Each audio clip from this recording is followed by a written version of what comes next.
those who become are those who never settle. They know that there is always a better and greater version. Believers, in times of adversity, remember to anchor your faith in God's unwavering love and promises. Trust in His divine plan and find strength in His presence. May this message serve as a source of encouragement and reaffirm your unshakable relationship with Him. Remain blessed as you listen.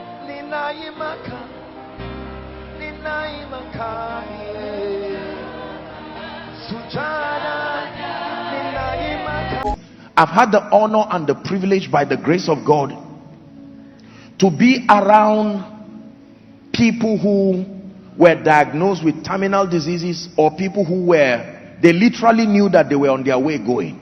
I've had the honor of praying with them. I've had some healed miraculously, but in all fairness, there are others that I prayed and I knew that probably these people, their time was up. And at that time, listen carefully, we have to borrow the mindset of a dying man to understand what fulfillment is about. Once you are not a dying man, you cannot really comprehend the wisdom behind seeking fulfillment. You have to borrow the thinking, the last minute of a man who is alive, who is transiting the earth. There is something about that wisdom you must capture, and that is what will help us tonight. What does a dying man look for? Imagine, don't be afraid, just imagine that God told you right now that by 12 midnight today, okay, you will be afraid of going to heaven, but He's coming. In any case, whether you are going or He's coming, you people must meet. Because I don't want you to say I'm confessing negatively, you know, believers, the way we think sometimes. But realistically, imagine that the Lord told you today that Joshua Selman, by 11:55 you are going home. Question: I know you have investments around the world. I know you have all kinds of things. I know you plan to travel next week. I know you even plan to do a lot of things. There's a TV interview somewhere. But what will become your point of focus with that knowledge? Just one information was passed to you, that you have 3 more hours in this life, and that's it. 3 more hours. Wrap up whatever you have to do. You have 3 hours. No prayer will change it. 3 hours. You are not sick, and it's not going to be accident. It will not be anything. Once it's time, God knows the many ways He will pick you so that you don't fear. But you just have 3 hours. Think for a moment. What are you going to do? Remember, your hometown is more than 3 hours, so don't even think of running there. Think of something wiser that you will do. 3 hours. I'm about to share something else with you, and then we'll pray. That's why I'm asking you this question.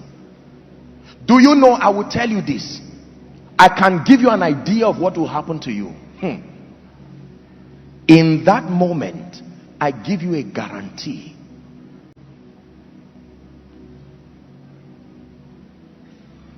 Nothing else matters. Nothing else counts. I'm in the presence of my Maker. Listen, when you are right there, you may think of your businesses, you may think of your investments, you may think of your certificates, you may think of your wife, you may think of your husband, you may think of your parents, you may think of your children, you may think of your future and your goals, your plans, your house under construction. You may think of the person owing you and the police case that is still pending. You will think of all of these things, and yet you will be surprised that none of them at that point will be able to bring you satisfaction. Listen carefully. There is only one thing you will be looking for at that point. When you stand with the consciousness that I have only 3 hours to live in this life, there is only one thing you will look for. It is called peace. Write it down. John 14:27, the peace of God. Please write it down. Everybody write it down. You know, remember, 3 hours to end your life, and yet it is not another degree you want. It is not another political office you want. 3 hours, it is timing. By now it will be less than the 3 hours. It is not whether you like it or not, non-negotiable. 3 hours. Then you will now have the wisdom to look for what you would have spent your entire life really looking for. The thing you are looking for at the point of death is what you should find first in your life, and have the privilege of enjoying it. Because I will tell you, in that security, in that variety, in that significance, in that acceptance, in that sense of growth, in that sense of achievement, all of them are various ways of saying the same thing. This is one thing you are looking for: peace. How come you only find it when you are hours to the end of your life, whereas that is really what you need even from the start of your life? And can you imagine that it is available even before you find any of these things? That you can have it without a car, you can have it without a child, you can have it without a church, and yet we ignore it. But when you are about to go, when every other thing fades, you find out that is the real thing. So when I crave for security, what I am really looking for is peace.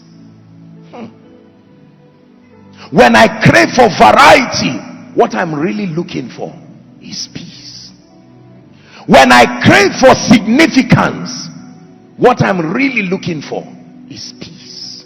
When I crave for acceptance, running away from trouble, what I'm really looking for is peace. When I crave for growth, what I'm really looking for is peace. I know you won't believe it if I tell you the reason why you are running around with your CV is that you are looking for peace. You will say, Apostle, you are wrong. I'm looking for a job. You are right in your lifetime. But back to my story, few minutes to the end of your life, you would discover that what you were really looking for was not a job. That what you are looking for is not a travel abroad or a second citizenship.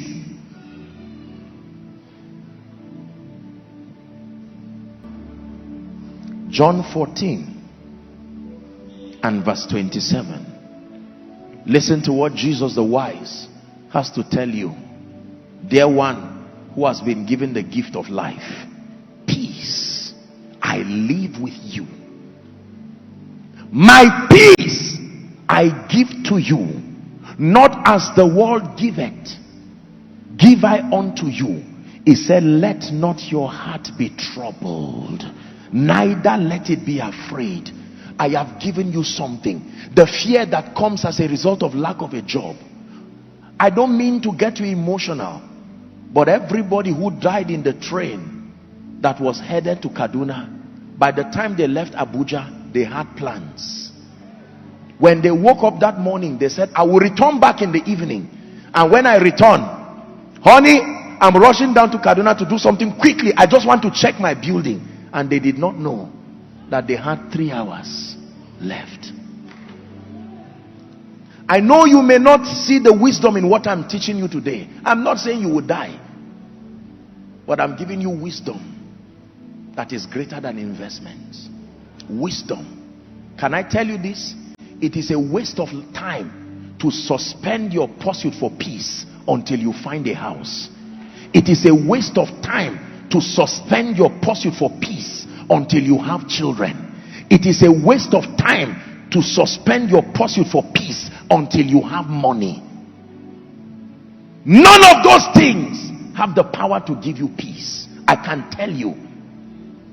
They may carry with them expressions of conveniences that may minister security, may minister variety, but security, variety, significance, love and acceptance, growth and advancement, impact and contribution are psychological ways of looking for the same thing. Peace.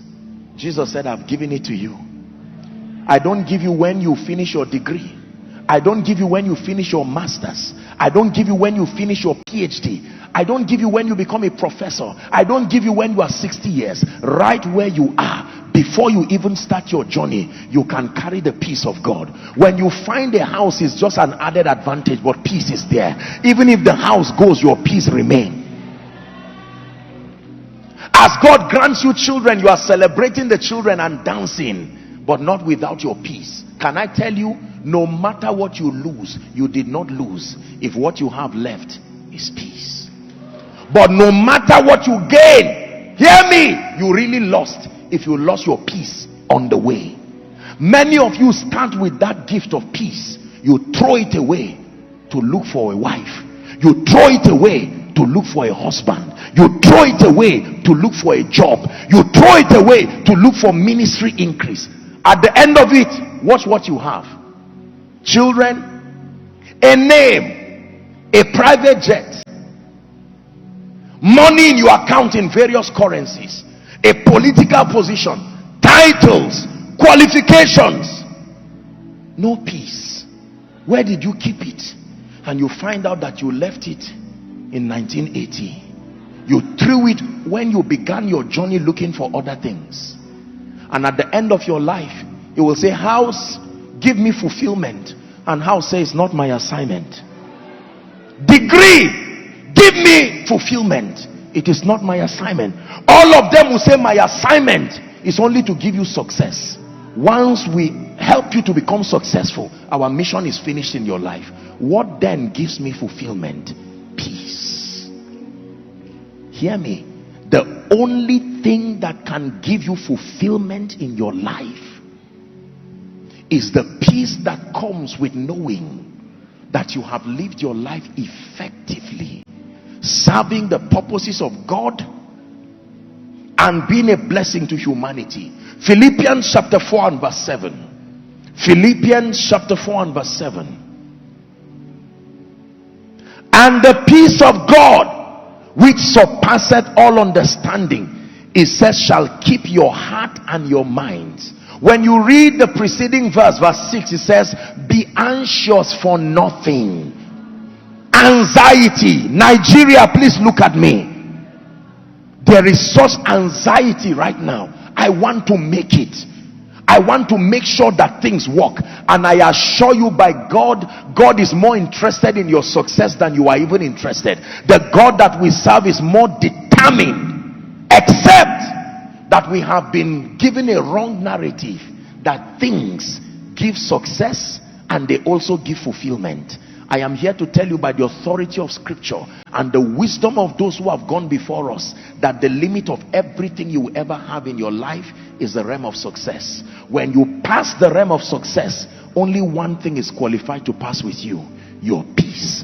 And if you throw it away looking for the other tokens of success, a rude shock will be waiting for you at the end where that line is drawn. My peace I give to you. Let me tell you this, and I submit to you by the God of heaven. I thank God for everything that he has done in my life, and I thank God for all of you and our global family who have contributed to helping this life attain some level and some measure of success. But I thank God because I learned early. Ministry is powerful. It reveals Jesus. But on its own, as an art or an occupation, does not give you peace. I can tell you. Traveling around the world, I don't care whether you go with first class, business class, private jet, it will not give you peace. The same weather will shake every plane. It doesn't matter where you are seated.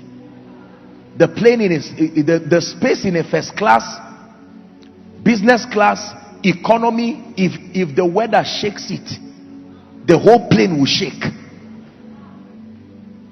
If that plane crashes, everybody there will crash.